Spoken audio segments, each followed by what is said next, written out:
Hi everyone!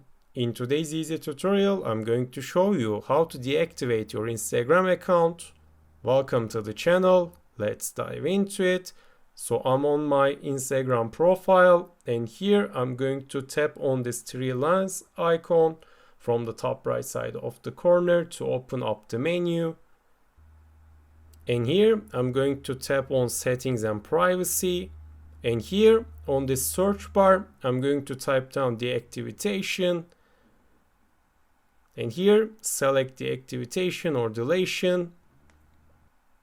And here select an Instagram profile that you want to deactivate. So let's tap on this one. And here you can either select deactivate your account or you can delete your account. So we are going to deactivate. So let's select this one and then tap on continue. And here you need to write down your password, and after you are done, tap on continue. And here you need to select the reason why are you deactivate. So let's select anything from this list. So I'm going to tap on just need a break. So let's scroll down and select continue to proceed.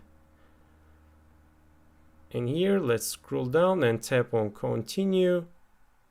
And to confirm it, we need to tap on this deactivate account button. So let's do that as well. And we successfully deactivate our Instagram account. And that's basically how to deactivate your account on Instagram. So if you found this video helpful, tap the like and subscribe buttons to help others to find this video as well. Once again, thank you for watching.